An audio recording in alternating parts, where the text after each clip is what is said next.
Hi, this is Lucia with The Art of Love. I'm a dating and relationship expert specializing in helping you get your ex back. And welcome back, No Contact Army. That's the name I've decided to call my subscribers and viewers since you are all in no contact fighting to get your ex back. So welcome, No Contact Army. Today I want to talk about whether you can get your ex back if you were in a short-term dating situation or relationship, meaning it was just a few weeks or a few months. And I have an email from a woman, so I'm going to go through the email and answer the questions and talk about short-term relationships and no contact. Before I do that, I want to remind you to be sure to subscribe so you don't miss out on any future videos. And also to be sure to check out my new book, No Contact Secrets, available at nocontactsecrets.com, where you can read 2 free chapters. All right, let's get started. She says, I dated someone for 3 weeks before things came crashing down. Yikes, that was fast. We messaged every single day, all day. And that was your first mistake. That's low-value behavior. Why are you messaging someone all day if you've only been dating them for 3 weeks? It looks like you don't have a life, or even if you do, you put so much importance on this person that you're willing to push it aside, and whatever things you may be busy with, you're willing to take your attention off of them and give it to him. So that was a mistake. She continues, we had 3 to 4 dates, great dates, everything was perfect until the last few days. We expressed our feelings that they were developing for each other and that we weren't seeing anyone else.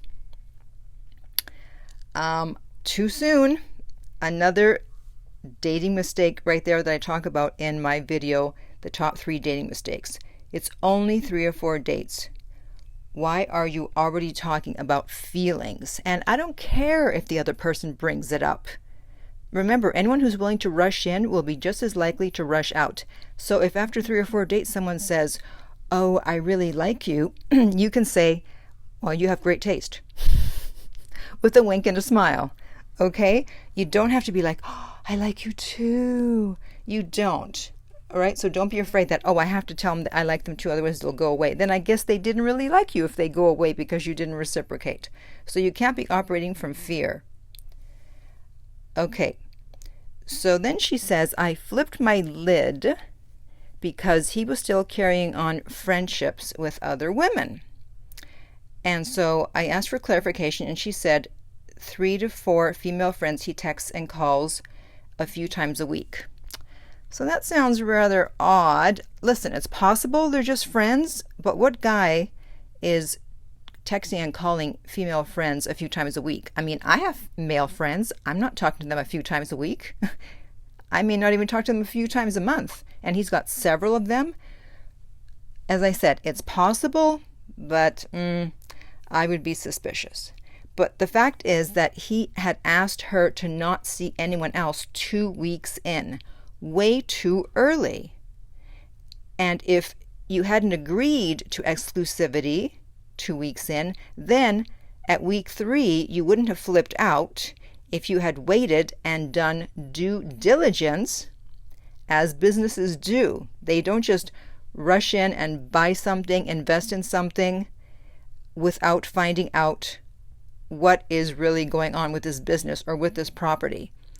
And that's why you don't want to make a commitment too soon, 2 weeks in. Because you want to find out who you're dealing with. At 2 weeks or even 3 weeks, you don't know. You have to find out what's going on. And that way, when you did find out about these quote-unquote female friends at 3 weeks, if you weren't exclusive, then you could have just asked some questions and like, oh, what's going on with that? Who are they? Whatever. And try to find out what was really going on there. But because you had already agreed to be exclusive, and by the way, exclusivity is the most important thing that you as a woman have to offer. It's no longer sex, and you don't just hand over your exclusivity on a silver platter after 2 weeks. Again, that's more low-value behavior. You have to be more discerning and find out who you're dealing with. So that was another mistake that, of course, led to things progressing, as you'll see in a minute. But you got to know who you're dealing with before you agreed to be exclusive. And she says that she agreed to be exclusive because she'd known him since childhood. But here's the thing, knowing someone and dating them is not the same thing. Okay? Just because you know someone since childhood, it doesn't mean you know what they're like to date, what they're like in a relationship or in a dating situation. So, she says, I apologized for the way I handled it. That's good. But here's the problem. You're still someone who has the personality or attachment style of someone who's going to flip out after 3 weeks. Not everyone would have handled it that way, but that's who you are right now. And so even if you apologize, the fact is that's who you are.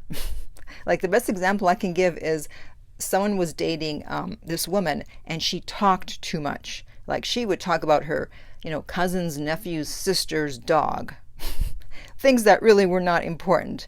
And he finally broke up with her for that reason, even though he was happy about all the other aspects of their relationship. And I said, well, why didn't you just tell her that she talked too much? And he said, because that's who she is.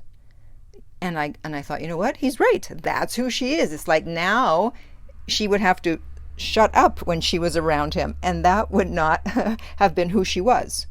So if this is who you are, that you're going to flip out, then, well, you'll see what I mean.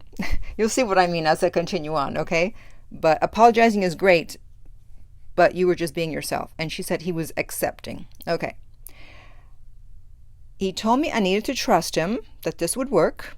The next night, Friday, I had sex with him for the first time. I have a fear of being dumped when that happens. Okay, huge red flag.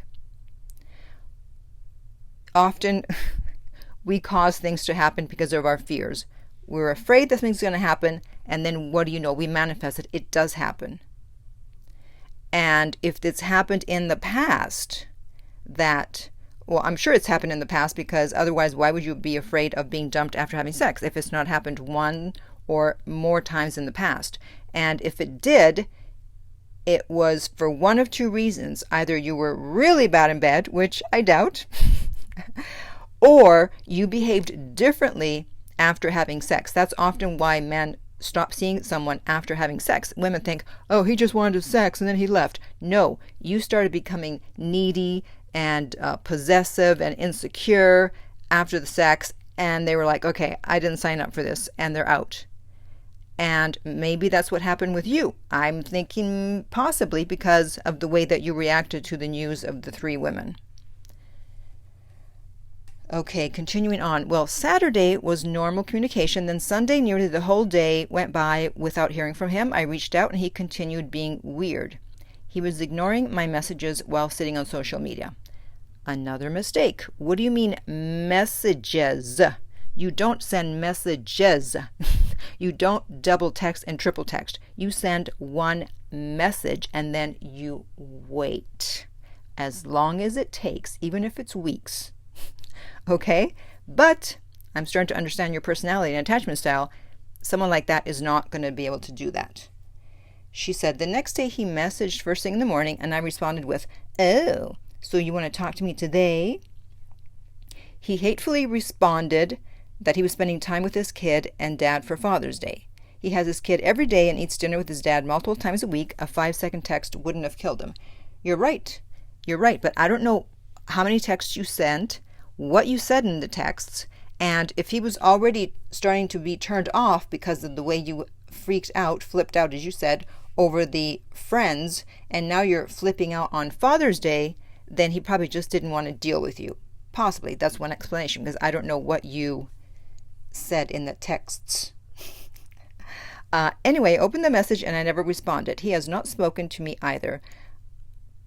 I'm most certain I'm much different than anyone he's ever dated, as in standards, looks, and class.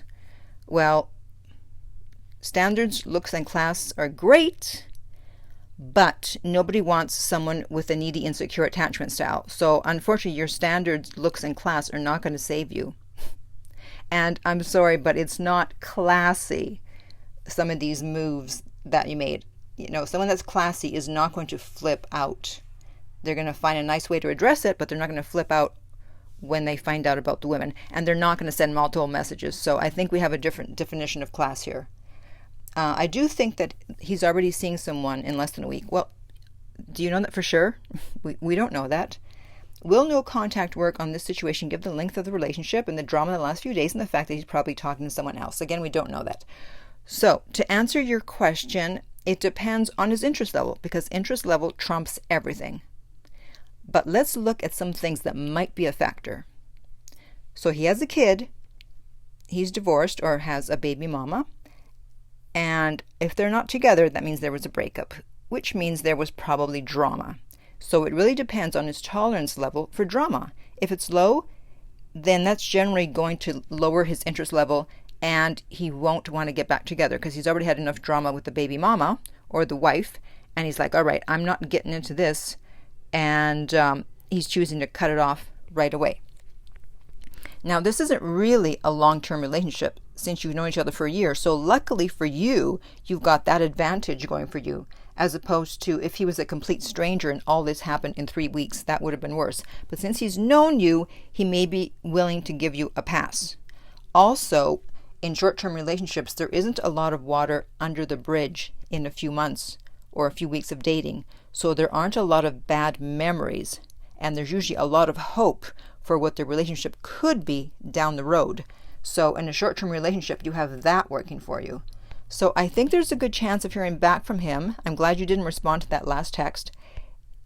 But you have to stay no contact. And in the meantime, you need to work on yourself. And I would suggest some short-term therapy, probably cognitive behavioral therapy.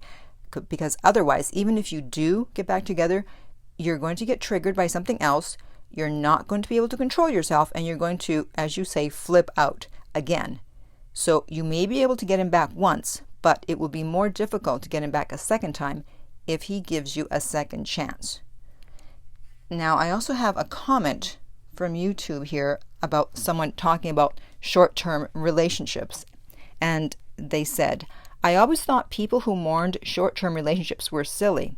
However, now I've been mourning one myself for more than 7 months, and there's no hope of him coming back. This mourning has gone on longer than the length of mourning I did for the long-term boyfriend I had, and it's driving me insane. He certainly did something to me because I could be a whole different person with him, and I lost him. And I responded with, well, it's not the length of the relationship. It's the intensity. Each person we encounter unlocks a different part of us, and it looks like he unlocked something significant. And she said, true, unfortunately, from my broken heart. So in terms of short-term relationships, it's about interest level, and it's about the intensity. So you could have a very intense few weeks or few months with someone, as this girl in the comment did, and want to get back with them. It just depends on how much of a connection you were able to make in a short period of time, and whether they filled a void in you that you may not even have known that you had until you met them, or they unlocked a part of you, or you unlocked a part of them that they didn't know was there. So it's not about the length, luckily. So there is hope. So if you would like my help personally to get your ex back, you can contact me at theartoflove.net. The direct link is below. If you're listening to this on YouTube, remember to like, subscribe, and share. If you're listening on iTunes, I would appreciate if you would rate and review the podcast. And in the meantime, remember that love inspires, empowers, uplifts, and enlightens.